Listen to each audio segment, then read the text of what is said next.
Class tenth circles important questions. तो आज हम लोग डिस्कस करने वाले हैं क्लास टेंथ सर्कल्स के इंपॉर्टेंट क्वेश्चंस और उसी के साथ में उसके नोट्स भी हैं। तो आपको कंप्लीटली यहाँ पर नोट्स के साथ में एक और चीज़ मिलने वाली है जो कि है यहाँ पर प्रीवियस ईयर क्वेश्चंस भी आपको इसमें मैं प्रोवाइड करवाऊंगा। 2015 से लेकर के 2020 तक के सैम्पल पेपर हैं, तो मतलब कि क्वेश्चंस हैं, तो ये काफ़ी ज़्यादा इंपॉर्टेंट है। एक बार में ही आपका सर्कल चैप्टर कंप्लीट हो जाएगा, क्योंकि आप लोगों ने बहुत ही सारे बच्चों का कहना है कि जब से हुआ है कि आपको सर्कल पढ़ना है, सर्कल में सबसे ज़्यादा प्रॉब्लम होती है, भैया सर्कल ने वाट लगा रखे, भैया एक बार सर्कल पढ़ा दो, भैया सर्कल सर्कल सर्कल। तो फिर चलो फाइनली आज मैंने आप लोगों के लिए नोट्स भी बना दिए, शॉर्ट नोट्स हैं और इसी के साथ में इंपॉर्टेंट क्वेश्चंस भी हैं और साथ में प्रीवियस ईयर भी इंक्लूड कर दिए ताकि आप लोगों को कोई भी दिक्कत ना हो। तो फिर चलिए स्टार्ट करते हैं और आने वाले 15 मिनट का टारगेट रहेंगे। 15 मिनट में आपको सब कुछ समझ में आ जाएगा। 15 से 20 मिनट हो सकती, टाइम ज़्यादा होता ही है क्योंकि मैं एक्सप्लेन जब करता हूँ तो जब टाइम की लिमिट नहीं रहती, तो आप लोग भी जब समझो तो उसके लिए टाइम की लिमिट मत देखा करो। तो फिर चलिए स्टार्ट करते हैं।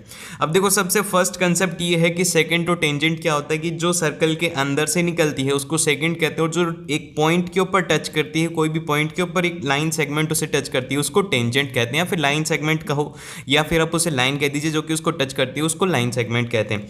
देन फिर इसके बाद यहाँ पर आता है, वो आता है कि इसके लिए कुछ पॉइंट्स है, जैसे कि point on the circles the number of tangent drawn to the circle, मतलब कि अगर कोई भी पॉइंट एक सर्कल के ऊपर है तो उससे कितनी नंबर ऑफ टेंजेंट ड्रॉ हो सकते हैं। जैसे कि अगर ये पॉइंट है इस पर, तो इसे कितनी टेंजेंट ड्रॉ हो सकती हैं, ओनली 1 टेंजेंट ड्रॉ होगी। अगर यहाँ पर बात करें कि एक्सटर्नल कोई भी पॉइंट है, जैसे कि बाहर की तरफ ये कोई पॉइंट है क्यों, तो इससे कितनी टेंजेंट ड्रॉ होंगी, इससे मैक्सिमम 2 टेंजेंट ड्रॉ होंगी एक सर्कल पर। और फिर इसके बाद जो अगला पॉइंट है वो ये है कि distance between the two parallel tangent drawn to a circle is equal to the diameter. अगर दो पैरेलल टेंजेंट है तो उनके बीच की जो डिस्टेंस रहेगी वो रहेगी डायामीटर। देन फिर इसके बाद में आते हैं भैया थ्योरम।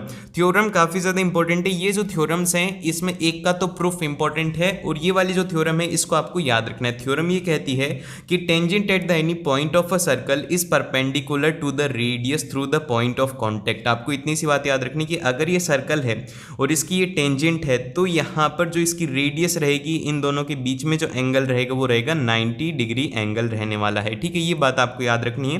देन फिर जो थ्योरम 2 आती है, थ्योरम 2 को याद रखना, थ्योरम 2 का प्रूफ याद रखना, क्योंकि एग्जाम में एक बार ये 2015 के अंदर यही क्वेश्चन पूछ लिया गया था कि यहाँ पर प्रूफ कीजिए कि यहाँ पर the length of the two tangent drawn from an external point to a circle are equal. तो ये वाला क्वेश्चन डायरेक्टली पूछ लिया गया था, तो ये वाला इंपॉर्टेंट है।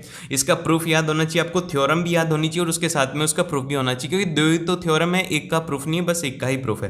तो अब इसका प्रूफ किस तरीके से रहेगा, सबसे पहले हम एक सर्कल ड्रॉ करेंगे, एक एक्सटर्नल पॉइंट पी से हम इसके ऊपर 2 टेंजेंट ड्रॉ करने वाले हैं। 2 टेंजेंट ड्रॉ कर दी और फिर इसके बाद में इसके जो सेंटर है उससे हमने इसको ज्वाइन कर दिया। अब उसके बाद में क्या करना है, आपको कौन सा ट्रायंगल सेलेक्ट करना है। सबसे पहले ट्रायंगल सेलेक्ट करेंगे ओ क्यू पी, फिर उसके बाद में सेलेक्ट करेंगे ओ आर पी। तो इनमें क्या मिलेगा, जो ओ क्यू है is equal to O P, इसलिए है क्योंकि ये है रेडियस ऑफ सर्कल। देन फिर ओ पी क्या है, ये वाली लाइन है दोनों के अंदर कॉमन, तो ये कॉमन हो गया।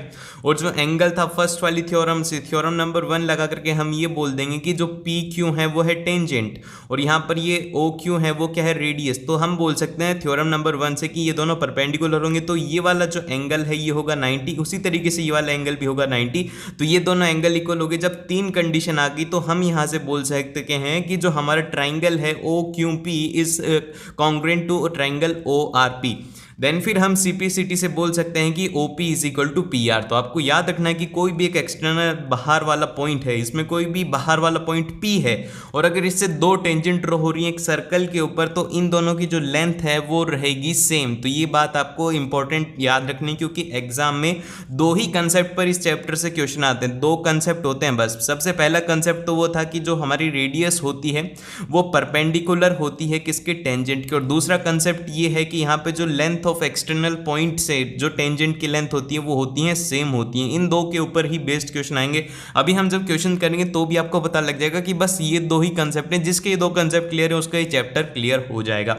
देन फिर इसके बाद देखो ये फर्स्ट क्वेश्चन आता है। फर्स्ट क्वेश्चन में कहा गया है कि the in circle of an isosceles triangle A B C और in which the A B is equal to B C given है आपको, touch is the side B C C A and A B at D E F, prove that B D is equal to D C. ये बोल देता हूँ B D is equal to D C. तो अब देखो ये है prove वाले क्वेश्चन। अब देखो प्रूव वाले क्वेश्चन के अंदर आप लोगों को कुछ बातें बतानी है कि मैथ्स का जब भी पेपर अटेम्प्ट करें आप, तो उसमें क्या करना है, आपको गिवन जरूर से लिखना है। जैसे कि आपको जो भी गिवन है, इसमें गिवन है कि A B is equal to A C है, ये आपको गिवन कंडीशन में लिख देना है। इससे एक पॉजिटिव इंपैक्ट पड़ता है, एक अच्छा इंप्रेशन पड़ता है टीचर के ऊपर कि हाँ थोड़ी अच्छी रिप्रेजेंटेशन है। तो उसमें क्या होता है कि अच्छा रिप्रेजेंट अगर आप करते हो, अगर अच्छा अपने पेपर में लिखते हो, तो डेफिनेटली आपके मार्क्स आने के चांसेस बहुत ही ज़्यादा हो जाते हैं। अब देखो, अब इसमें क्या बोलेंगे भैया, अब इसमें बोल दिया है कि A B is equal to A C है, क्योंकि ये गिवन कंडीशन थी। अब उसके बाद में हम ये बोल सकते हैं कि जो ए बी है, ये वाली लाइन देखो, ये वाली लाइन है, ये वाली लाइन किस किस को मिलाकर के बनी हुई है, A F plus of B F को मिलाकर के बनी हुई है, और ये ए सी किसको मिलाकर के बनी हुई है, ए ई प्लस ऑफ ई सी। तो अब क्या करेंगे भैया, इन दोनों को ऐड कर देंगे, इन दोनों को मतलब कि एक तरीके से ऐड कर देंगे, तो ये वाली पूरी ए बी की लेंथ आ जाएगी और ये दोनों इक्वल करके फर्स्ट इक्वेशन बन गई। देन फिर हम ये बोल सकते हैं कि जो पॉइंट है, ए पॉइंट है और ये कोई एक सर्कल है, इसके ऊपर ये दो टेंजेंट की तरह काम करेंगे। जब ये दोनों टेंजेंट है तो हम यहाँ से ये बोल सकते हैं कि जब ये टेंजेंट है ए पॉइंट से, तो हम बोल सकते हैं कि ए ई इज इक्वल टू यहाँ पर ए एफ बोल सकते हैं। और फिर उसके बाद में बी को एक एक्सटर्नल पॉइंट लेंगे, तो हम यहाँ से ये भी बोल सकते हैं बी पॉइंट को एज एक्सटर्नल पॉइंट लेके कि B F is equal to B D. और फिर उसके बाद में हम लेंगे सी पॉइंट को एक्सटर्नल, तो यहाँ से बोल सकते हैं C E is equal to C D. तो ये तीन कंडीशन होंगी। अब फिर इन तीन कंडीशन को लिखने के बाद में आपको क्या करना है, इक्वेशन 1 के अंदर इसको पुट करना है। जब आप इसको इक्वेशन 1 में पुट करोगे, आप इसके अंदर पुट कीजिएगा कि यहाँ पर ए एफ की जगह पर आप ए ई को लिख सकते हैं, बी एफ की जगह आप बी डी को लिख दीजिए। देन फिर इसके अंदर ए ई कॉमन है और यहाँ पर ई सी को आप सी डी लिख दीजिए। तो फिर आपका रिक्वायर्ड रिजल्ट है जो कि यहाँ पर B D is equal to C D आ जाएगा।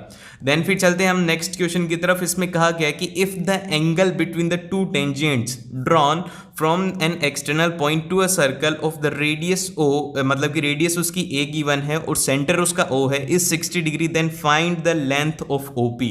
तो ओपी की लेंथ कितनी होगी, आपको गिवन है कि ये वाला जो एंगल है ये है 60 डिग्री, पूरा एंगल गिवन है 60 डिग्री। अभी 30 डिग्री मैंने बाद में लिखा है प्रूफ होने के बाद में, तो वो अभी देखते हैं। लेकिन उससे पहले भैया आप सभी जल्दी से क्या करो, ये जो लिखा हुआ है इसको जल्दी से कर लो, अभी की अभी इस काम को कर दीजिए, सब्सक्राइब कर लीजिए, क्योंकि आपके जो 10th के और भी इंपॉर्टेंट क्वेश्चंस हैं, जैसे कि हर एक सब्जेक्ट की important questions, important paper, sample paper, जितना भी कुछ हो सकता है वो सब कुछ मैंने आप लोग के लिए अपलोड कर दिया है। तो जाकर के उसे भी चेकआउट करना और आगे आने वाली वीडियोस का नोटिफिकेशन मिले, इसलिए होता है सब्सक्राइब का बटन। तो फिर सब्सक्राइब इसीलिए करना आप लोगों के लिए जरूरी है।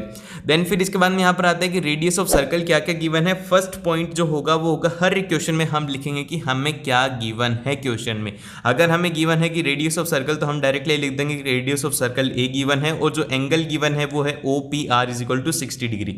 ये वाला एंगल गिवन है क्वेश्चन में ही कि जो ओ पी आर है वो कितना है, 60 डिग्री। ओ पी आर नहीं, ये क्यों पी आर है, इसको करेक्ट कर लेना, यहाँ पर क्यों पी आर होगा, क्योंकि एक पूरा एंगल है, ये वाला जो एंगल है, ये वाला एंगल है 60 डिग्री, तो इसको हम बोलेंगे एंगल क्यों पी आर।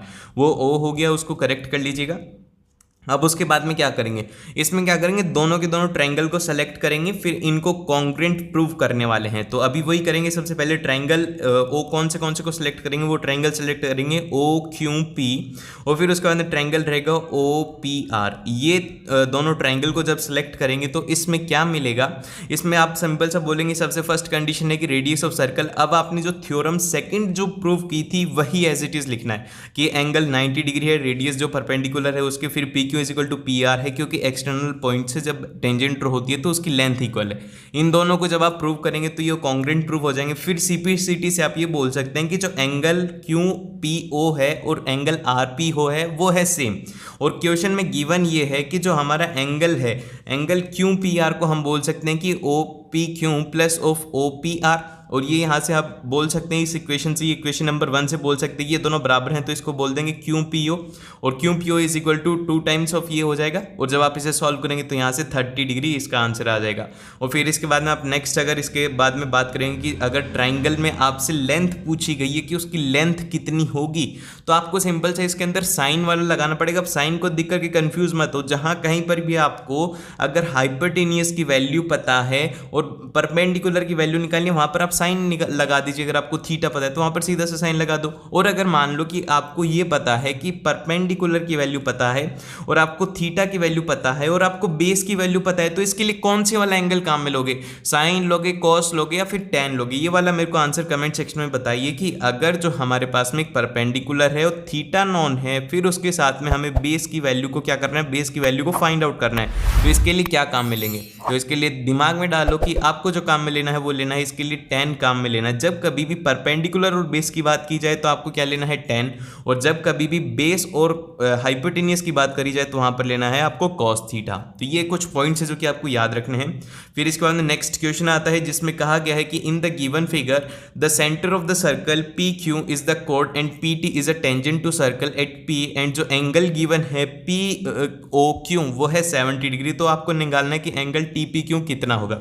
देखो ये वाला जो क्वेश्चन है, ये क्वेश्चन बहुत ही आसान है। जब आप देखोगे तो ये एक लाइन का क्वेश्चन है बस, लेकिन अगर ये क्वेश्चन नहीं किया हुआ तो ये क्वेश्चन एग्जाम में होगा नहीं। ये क्वेश्चन पूछा गया था 2016 के अंदर। 2016 में ये सीबीएसई ने पूछा था कि इस वाले जो क्वेश्चन है इसको कैसे सॉल्व करेंगे, मतलब क्या करेंगे आप इसका। तो ये वाला क्वेश्चन बहुत ही आसान था। इसमें आपको सिंपल सा बोलना था कि ओ इज द सेंटर है सर्कल का, और फिर उसके बाद में पी टी टेंजेंट है एट पी। ये गिवन जो भी है, अगर लाइनों में भी गिवन है तो भी आपको एज इट इज लिखना है। फिर इसके बाद आप ट्रायंगल सेलेक्ट करेंगे, ये वाला ट्रायंगल सेलेक्ट करेंगे ओ क्यू पी को। फिर इसको आप जब सॉल्व करेंगे तो यहाँ से जो एंगल मिलेगा ये ओवरऑल एंगल मिलेगा, क्योंकि रेडियस है। ओपी क्या है? ओपी है रेडियाई। ओपी को बोल देते हैं कि ये है रेडियाई, मतलब रेडियाई नहीं, ये रेडियस होगी, लेकिन आपको रेडियाई से समझ में आ रहा है। तो ये पूरा एंगल कितना हो जाएगा? वो हो जाएगा 90 डिग्री। ठीक है, हम बोल सकते हैं कि जो ओ पी है वो परपेंडिकुलर है टी पी के। ये फर्स्ट कंडीशन होगी कि ये वाला जो एंगल है वो हो गया 90। अब उसके बाद में ओ पी ओ क्यू और ये ओ पी क्या है? ये दोनों के दोनों इक्वल हैं। ये दोनों एंगल इक्वल हैं क्योंकि angle opposite to equal sides are equal. तो यहाँ से ये बोल सकते हैं कि जो हमारा angle P plus of angle Q और plus of 70 degree is equal to कितना हो जाएगा? वो हो जाएगा 180 डिग्री, क्योंकि ट्रायंगल की बात कर रहे हैं। ये वाला एंगल 70 डिग्री गिवन है, ये वाला P है और ये वाला Q है। तो यहाँ से हम बोल देंगे कि ये P और Q बराबर है, तो इसको Q लिख देते हैं और ये Q हो गया। तो यहाँ से जब सॉल्व करेंगे तो जो Q की वैल्यू आएगी, क्यों की वैल्यू आएगी वो आएगी 55 डिग्री। ठीक है, क्यों की वैल्यू आएगी 55 डिग्री। तो मतलब ये वाला जो एंगल है, ये वाला एंगल, इस ट्रायंगल का एंगल ये है 55 डिग्री, और ओवरऑल ये जो एंगल है ये है 90 डिग्री। 90 डिग्री में से 55 को सब्ट्रैक्ट करेंगे, 35 डिग्री आ गया इसका करेक्ट आंसर। इस तरीके से आपको सॉल्व करना है और ये है इसका सॉल्यूशन। इस तरीके से आपको ये सॉल्यूशन को देख लो, आराम से देख लो, कोई चिंता वाली बात नहीं। और ये जो PDF है ये मिल जाएगी आपको टेलीग्राम चैनल पर, तो टेलीग्राम चैनल को ज्वाइन कर लो, वहाँ पर ये आपको PDF मिल जाएगी। तो जल्दी से टेलीग्राम चैनल को ज्वाइन कर लीजिए, जहां से आप इस PDF को आसानी से देख सकते हो। अब इसमें क्या है, इन the given figure O is the centre of the circle and the जो हमारे को LN दिया हुआ है वो क्या है, इसकी डायमीटर है, और P क्यों क्या है, वो है टेंजेंट, और फिर उसके बाद में tangent at circle eight K, और जो एंगल गिवन है KLN वो है 30 डिग्री, और आपको निकालना है कि एंगल PKL की वैल्यू कितनी होगी।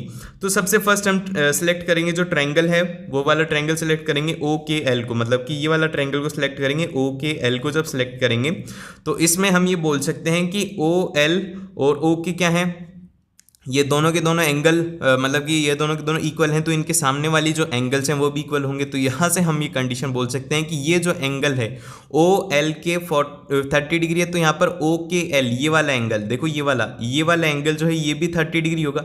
जब ये वाला एंगल 30 डिग्री हो गया है, 30 और 30 60 होगा, तो ये बीच वाला एंगल कितना हो जाएगा?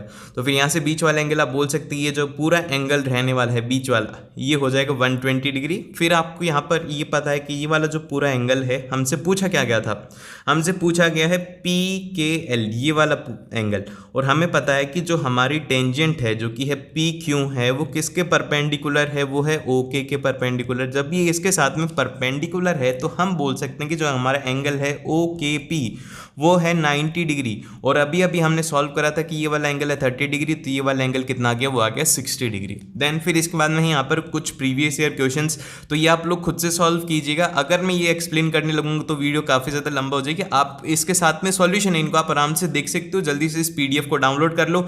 डाउनलोड करने से पहले जल्दी से भैया वो और कर लेना, लाइक ज़रूर से कर जाना। पीडीएफ तो डाउनलोड कर लोगे लेकिन लाइक नहीं करते हो तो भैया लाइक करना, और उसी के साथ में सब्सक्राइब भी कर लेना, ताकि आप लोगों को आगे आने वाली वीडियोस के बारे में पता लग जाए। इसलिए नहीं कि आप लोगों को ऐसे ही मैं करवा रहा हूँ, सब्सक्राइब करने का मेन यही होता है ताकि आप लोगों को आगे आने वाली वीडियोस के बारे में पता लग जाए। और मिलते हैं नेक्स्ट वीडियो के अंदर। और उसी के साथ में आपके जो सैम्पल पेपर हैं भैया वो भी अपलोड हो रहे हैं, तो उनको भी देखना मत भूलना। और उसी के साथ में इंपॉर्टेंट क्वेश्चंस भी हैं, वो भी एक बार जरूर से चेकआउट कर लेना। और मिलते हैं नेक्स्ट वीडियो में।